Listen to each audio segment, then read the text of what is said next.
What's up guys, Everything Apple Pro here, and in light of the recent HomePod leak with the iPhone 8, I thought I'd take a minute to explore iOS 11 and what it could possibly mean for the iPhone 8. And yes, put on your tinfoil hats for this because there's a lot of speculation here, but it's hard to deny that there are a lot of hints and coincidences that line up perfectly with a lot of features we've heard about the iPhone 8. So here are 15 plus things iOS 11 may hint at with the iPhone 8. So starting with the lock screen, Apple combined the notification page with the lock screen, saving you one swipe down from the top. On the iPhone 8, it's going to be a little difficult because it is a longer display in general, so they're saving you the finger cramps from having to slide up from the very top. Now you can actually get the lock screen to glitch into a landscape orientation, and it's not any glitch, it actually works quite well. It's like it was meant to be. In my personal opinion, I think the iPhone 8 will get a dock mode very similar to the Apple Watch, and with an organic LED display, it'll be very useful. You set it on your nightstand and you get the current time, some notifications as well. In iOS 11 Beta 4, there is a new splash screen for Touch ID when opening up a notification from the lock screen. This could signify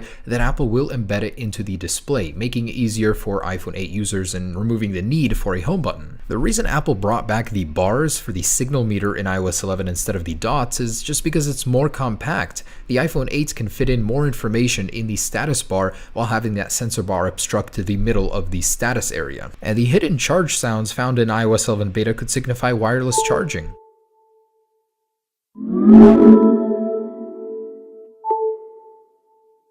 The removal of the side 3D touch gesture to open up the app switcher was confirmed to be a deliberate move on Apple's part, and this could be because the iPhone 8 is using a new screen technology, making this impossible because of the embedded fingerprint sensor. And of course, Apple would want to keep all of the features uniform across all devices, so they remove it for everybody. Funny thing about Apple removing the dock labels in iOS 11, there was a glitch to make that happen earlier, and Apple quickly patched it, but when it suits their needs for the iPhone 8, they do remove it. This could actually mean that the dock blends better with the function area on the iPhone 8. All throughout iOS 11, you'll notice that the titles are bolder, they're more striking, more visible. This could be because the iPhone 8 is getting a larger display, the simplest answer I can think of, or could be just a coincidence. And if you look closer at those stock apps, you'll notice that the interface in general has shifted down by a certain amount. Now, why could this be? Because of the sensor bar. There is a perfect cutout in most areas where that sensor bar can be perfectly implemented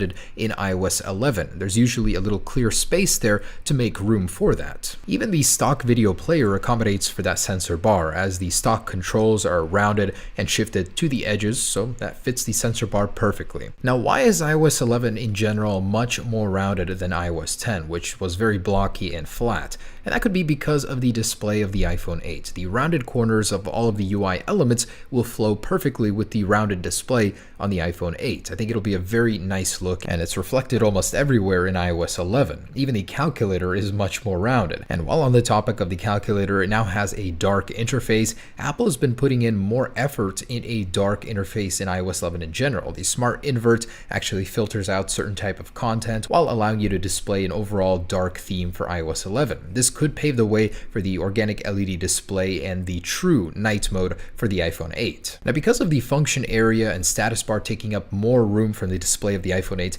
Apple went out and made interactive headers in most of their stock applications. They hide as soon as you scroll up, giving you much more room to interact with your content. The iPhone 8 will benefit the most from this, I think. And iMessage could possibly be a hint at what's to come for the function area of the iPhone 8, an interactive bottom row that could change and shift with whichever application you're using, and the app drawer over here for the iMessage section perfectly reflects that. The new scrolling behavior in iOS 11 is fantastic. It's even throughout the system, but I personally think that the iPhone 8 stands to benefit the most from this. As Bloomberg has reported, it will be getting the ProMotion display 120Hz from the iPad. Just imagine how smooth and awesome it'll be on the iPhone 8. And a very small detail I caught in iOS 11 Beta 4, in most areas where you can scroll in iOS 11, there is an extended gap on the bottom portion of the display. Easy explanation is that it will accommodate the function area, giving you more room for your content. Even the splash screen when when getting a new application you haven't before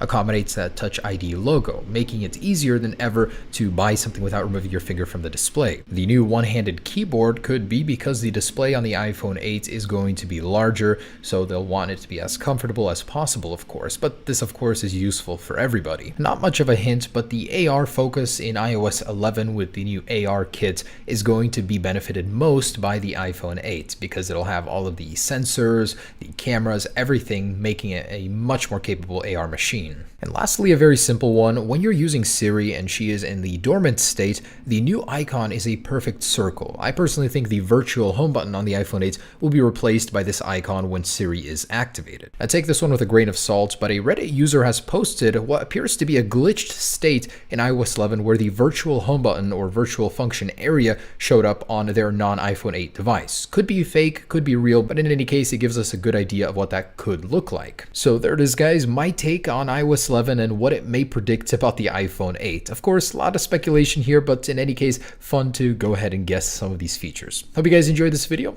Peace.